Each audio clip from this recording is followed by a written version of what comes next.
Halo, saya Sumarpung. Selamat datang di channel Halim 2020. Kita semua tahu bahwa cloud memang sudah populer dan provider yang available pun sudah banyak. Nah, yang jadi pertanyaan adalah mengapa orang pada pindah ke cloud? Apa saja alasannya? Well, salah satu yang sering saya dengar adalah karena katanya cloud itu lebih murah. Nah, apakah benar cloud itu lebih murah? Untuk itu, mari kita lihat lebih lanjut.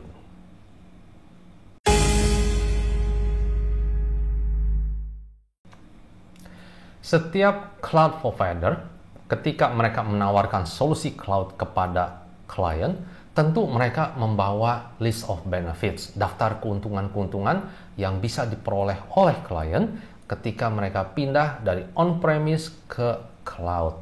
Nah, benefit-benefit yang mereka sodorkan bisa berupa list, isinya macam-macam. Ada ini, ada itu, bla bla bla, dan sebagainya. Macam-macam basically.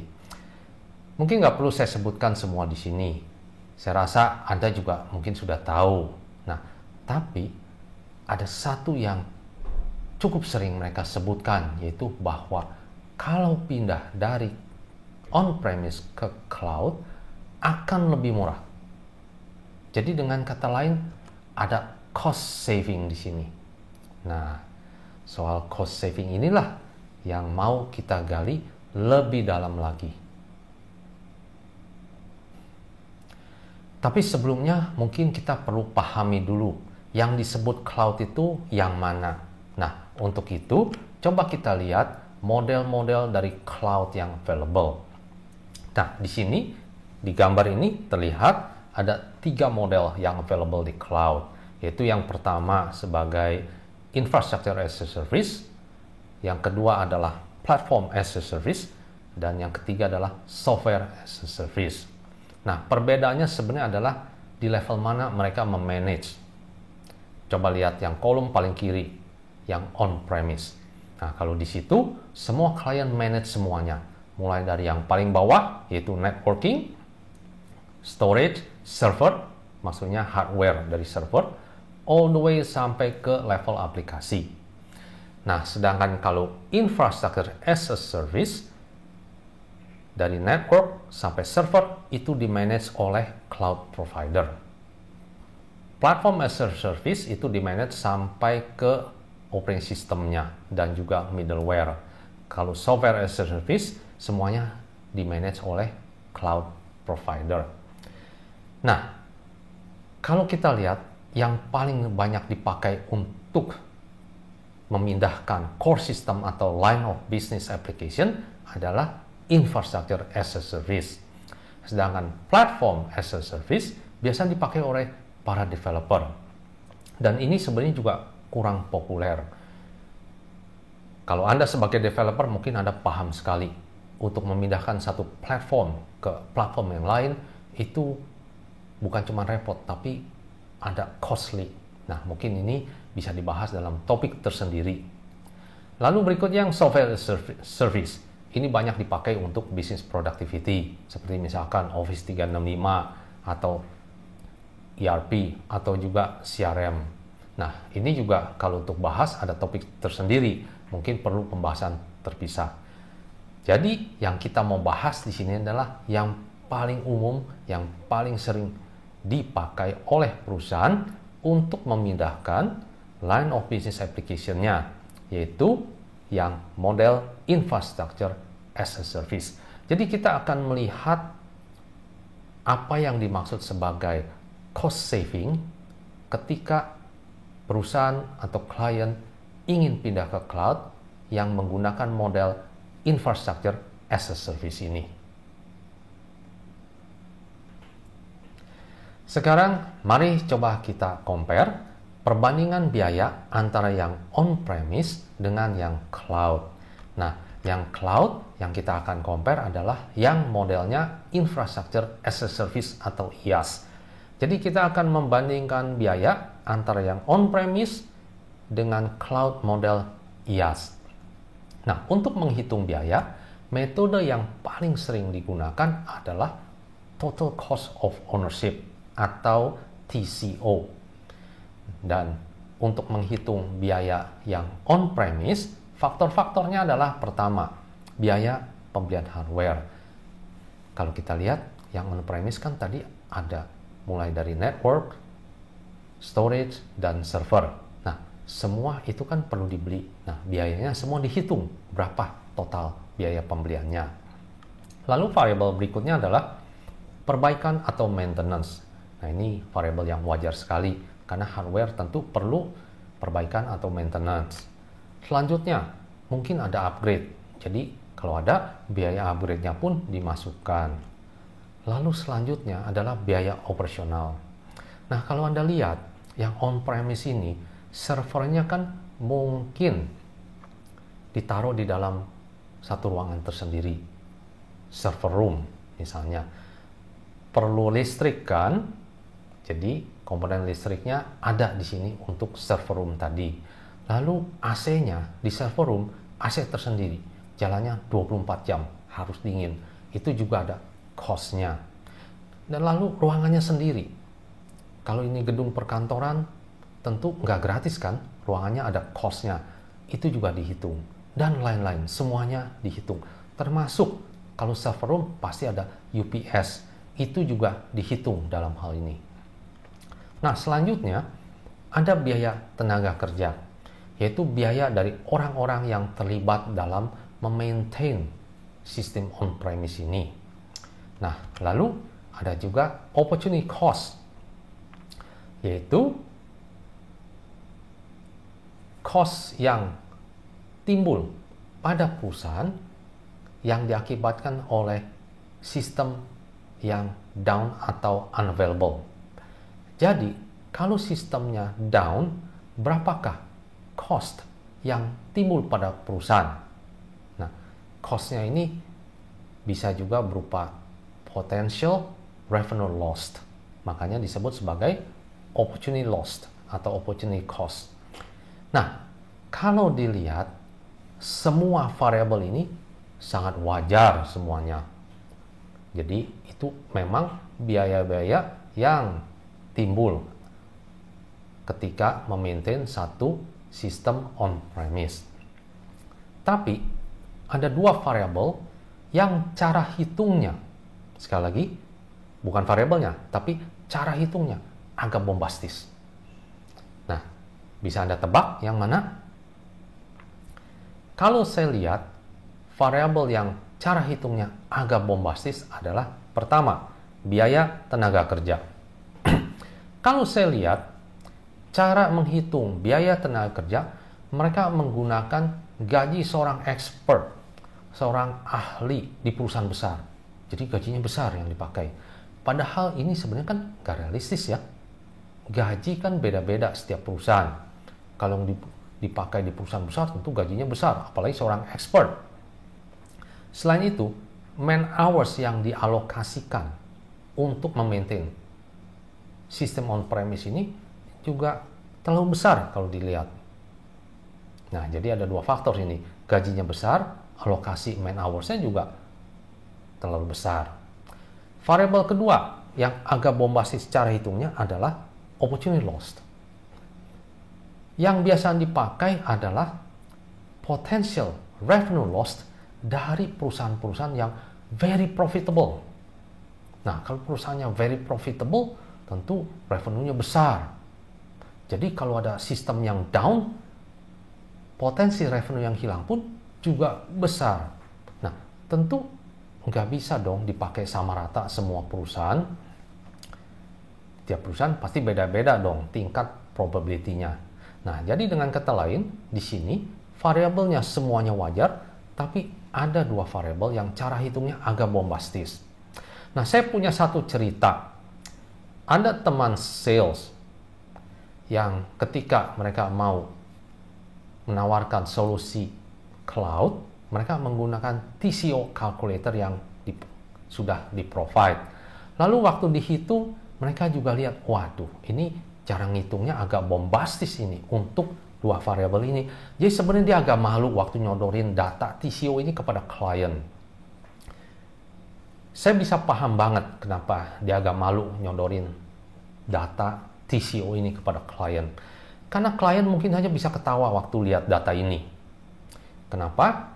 Karena klien dia kan berada di dalam perusahaan sebagai internal people. Mereka tahu persis berapakah yang biaya mereka keluarkan untuk tenaga kerja ini. Dan juga mereka juga tahu opportunity loss-nya kira-kira berapa. Karena mereka orang internal. Jadi, mereka tahu persis, lebih tahu dibandingkan orang sales yang datang menyodorkan data TCO. Nah, jadi dengan kata lain, yang saya mau highlight di sini, cara perhitungan biaya untuk on-premise, semua variabelnya oke, cukup wajar, tapi cara hitungnya ada beberapa yang perlu mungkin lebih realistis. Sekarang mari coba kita lihat bagaimana cara menghitung biaya pada cloud. Nah, kalau kita menggunakan taksi, di dalam taksi kan ada meteran ya. Meteran itu menunjukkan berapa biaya yang kita perlu keluarkan untuk menggunakan taksi. Nah, angka yang tertera pada meteran taksi itu adalah total cost atau biaya total dari penggunaan taksi.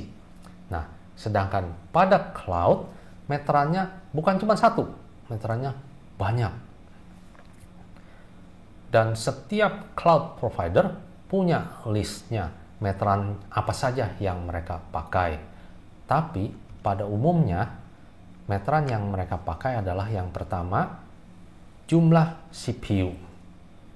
Lalu variabel kedua adalah jumlah memori.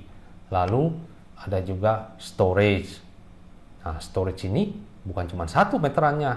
Mereka juga mengukur besarnya storage, berapa yang Anda pakai, dan juga berapa banyak transaksi dari storage ini. Selain itu juga ada meteran untuk network traffic. Nah, meteran ini juga bukan cuma satu, karena ada provider yang mengukur bukan cuma outbound saja, tapi juga inbound traffic juga di measure dan di charge. Jadi, makanya itu setiap cloud provider punya list meterannya masing-masing, apa saja yang di measure, tapi pada umumnya ini adalah meteran yang mereka punya. Sekali lagi, setiap provider tentu ada yang spesifik di luar itu, jadi dan lain-lain. Nah, dengan demikian yang saya mau highlight di sini, untuk menghitung biaya pada cloud itu betul-betul tergantung pada providernya. Karena beda provider meterannya beda-beda. Walaupun ini yang umum, tapi mungkin mereka punya meteran lain-lain yang lebih spesifik. Nah, jadi untuk itu, untuk menghitung biaya, perlu pilih dulu provider mana yang ingin Anda gunakan. Setelah tadi melihat variabel-variabel biaya dari baik yang on-premise maupun yang cloud, sekarang coba hitung total biayanya untuk periode 5 tahun. Nah, kalau lihat tabel ini, sebelah kiri kan adalah on-premise dengan komponen-komponen biayanya. Lalu yang sebelah kanan, kolom yang sebelah kanan adalah cloud dengan meterannya. Nah, lalu coba kalkulasi untuk periode selama 5 tahun. Kemudian Anda lihat yang mana menurut Anda lebih murah.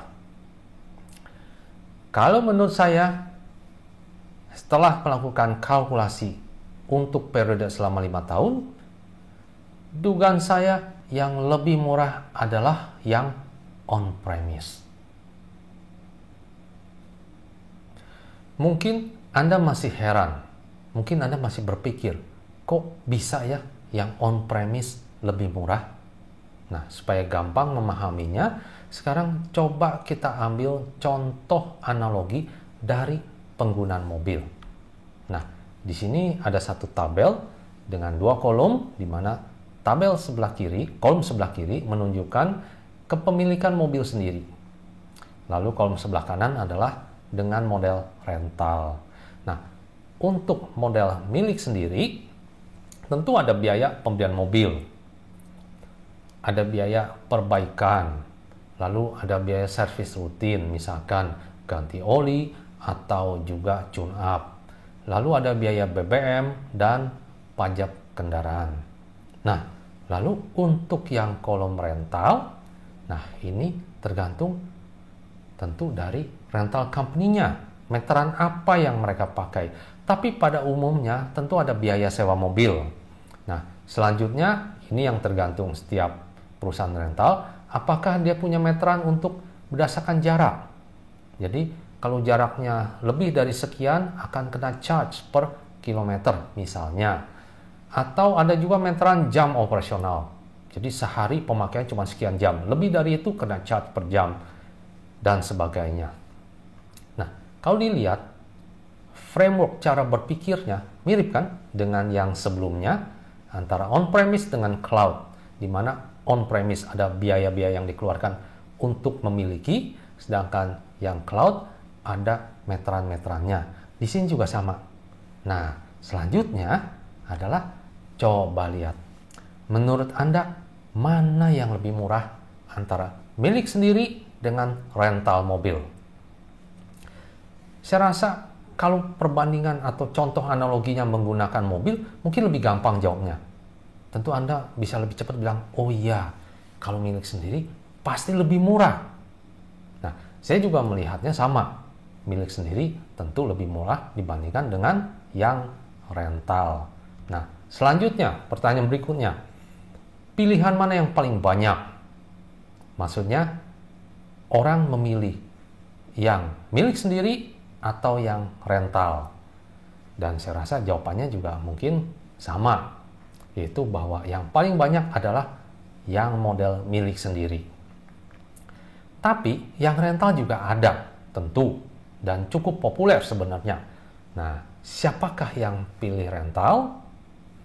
Kalau dilihat yang milih rental itu kebanyakan juga dari berbagai industri, macam-macam industrinya, termasuk oil and gas. Kalau dilihat memang di oil and gas umum sekali, hampir semua perusahaannya menggunakan mobil dengan sistem rental. Tadi kita sudah lihat bahwa yang paling murah adalah model dengan memiliki sendiri, bukan rental. Kalau gitu, kenapa tetap ada yang pilih rental dalam hal ini? Nah, sekarang coba kita lihat apa faktornya. Well, faktor yang paling logikal yang pertama adalah karena keperluan menggunakan mobil ini sifatnya sementara, bukan jangka panjang. Jadi wajar sekali kalau pakai rental. Lalu apa faktor berikutnya? Faktor berikutnya adalah penggunanya atau usernya ingin mobil selalu siap dipakai. Jadi, kapan perlu dipakai, mobil selalu ready. Lalu, kalau ada mobil yang rusak, itu langsung rentalnya memberikan mobil pengganti secepat mungkin. Jadi misalnya, kurang dari 1 jam, mobil langsung available sehingga tidak ada interruption terhadap operasional perusahaan. Lalu ada juga faktor mobil kondisinya selalu terjaga. Jadi kalau rental, AC-nya selalu dijaga bagus, jalan, selalu dingin. Lalu mesinnya, lalu remnya, selalu kondisinya semua terjaga. Yang jaga tentu perusahaan rental. Nah, ini contoh sebabnya. Selain itu juga, kalau misalkan mobilnya sudah dianggap tidak layak, rental bisa mengganti dengan mobil yang baru. Nah, jadi sebenarnya tujuan utama menggunakan rental adalah supaya penggunaan mobilnya lebih terjamin. Jadi, perusahaan-perusahaan yang pilih penggunaan mobil dengan sistem rental itu sebenarnya karena mereka tidak ada toleransi terhadap downtime. Jadi dalam hal ini, prioritas perusahaan bukan pada cost-nya, bukan pada biayanya, tapi lebih pada performance yang didapatkan kalau menggunakan rental. Nah, kalau Anda lihat, kalau misalkan mobilnya milik sendiri, mungkin nggak ada masalah dengan downtime. Misalkan mobil rusak, lalu masuk ke dalam bengkel, terus nginap beberapa hari, mungkin itu nggak ada isu. Perusahaan lalu bisa menggunakan mobil yang lainnya, misalkan menggunakan taksi atau kendaraan umum. Jadi dalam hal ini prioritas bagi perusahaan yang menggunakan model milik sendiri, prioritasnya adalah lebih ke arah efisiensi. Maksudnya lebih murah. Sedangkan yang rental, prioritasnya adalah bukan pada cost, tapi pada performance. Jadi, apa motivasi utama untuk pindah ke cloud dalam hal ini? Motivasi utamanya adalah untuk mendapatkan performance yang lebih tinggi atau mendapatkan service level yang lebih tinggi. Nah, jadi kalau di dalam hal ini yang dilihat adalah sistem availability-nya. Kalau untuk on-premise mungkin 99%, sedangkan untuk cloud adalah 99.99% atau biasa yang disebut sebagai 4 nines. Jadi, bagi yang tetap di on-premise, downtime beberapa hari per tahun itu masih oke. Itu yang dimaksud dengan 99%. Jadi dalam satu tahun ada 365 hari, 1% downtime, jadi sekitar 3-4 hari, itu masih oke. Nah, sedangkan bagi yang pindah ke cloud, 99.99% artinya downtime yang di-expect itu kurang dari 1 jam per tahun. Jadi dengan kata lain, kalau dilihat cukup jauh kan perbandingannya, yang on-premise itu bisa 3-4 hari downtime dalam 1 tahun, sedangkan yang cloud itu kurang dari 1 jam per tahun. Cukup signifikan perbandingannya di sini. Nah, itulah motivasi utama untuk pindah ke cloud, yaitu untuk mendapatkan service level yang lebih tinggi agar performance dari sistem lebih tinggi. Tadi sudah disebutkan bahwa motivasi untuk pindah ke cloud adalah supaya mendapatkan service level yang lebih tinggi, performance yang lebih bagus. Nah, sekarang pertanyaannya adalah seberapa tinggi yang dikehendaki. Nah, untuk itu coba kita lihat sekarang suatu timbangan. Nah, di sini ada gambar suatu timbangan. Sebelah kiri adalah cost dan sebelah kanan adalah service level. Nah, tentu kalau misalkan menginginkan service level yang lebih tinggi, wajar sekali kalau cost-nya juga lebih tinggi.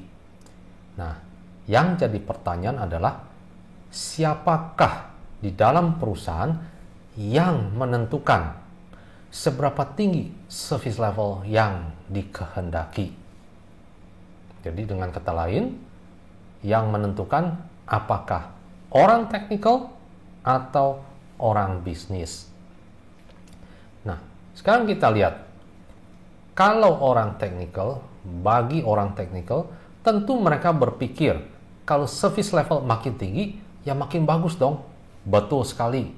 Tapi jangan lupa, service level makin tinggi, cost-nya juga makin tinggi. Nah, sekarang apakah orang teknikal tahu where to stop? Jadi service level dinaikin terus, tapi sampai titik mana? Karena cost-nya tentu akan mengikuti.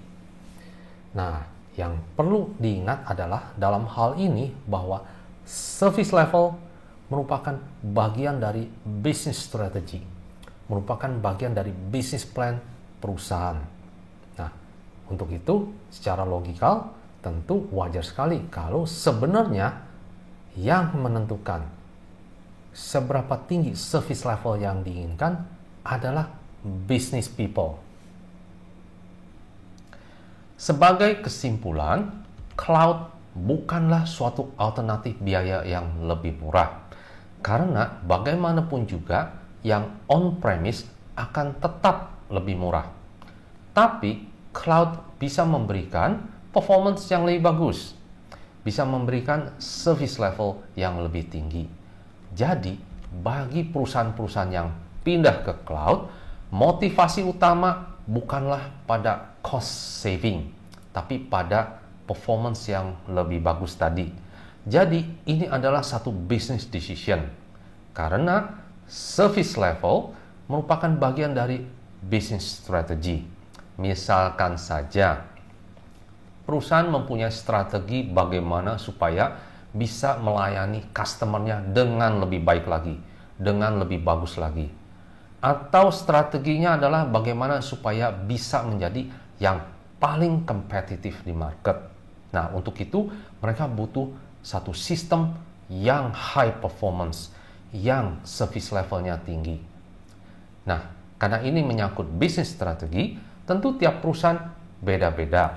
Jadi dengan kata lain, tidak semua perusahaan butuh service level yang tinggi. Misalnya ada suatu kantor konsultan, di mana semua stafnya sudah pakai laptop. Jadi mereka karena sering di lapangan, masing-masing di-equip atau diberi satu laptop. Mungkin saja mereka nggak butuh sistem dengan service level yang tinggi. Karena kalau misalkan sistemnya ada down selama 1 hari, mereka masih oke. Operasional kantor masih bisa berjalan. Nah, kita juga ada lihat kalau misalkan di industri oil and gas, justru mereka sangat tidak toleran terhadap adanya gangguan. Makanya mereka menggunakan mobil rental. Jadi mereka tidak toleran kalau ada misalnya mobil yang rusak atau yang mogok, ini akan mengganggu operasional. Dan kita tahu bahwa operasional di industri oil and gas itu sangat-sangat mahal bagi mereka kalau ada gangguan. Nah, jadi bagi cloud seller, mereka perlu memahami tingkat service level yang dibutuhkan oleh klien. Dan kalau misalnya cloud seller tidak memahami kebutuhan service level dari klien, yang diomongin ya selalu soal perbandingan TCO tadi. Perbandingan total cost of ownership antara sistem yang on-premise dengan yang cloud.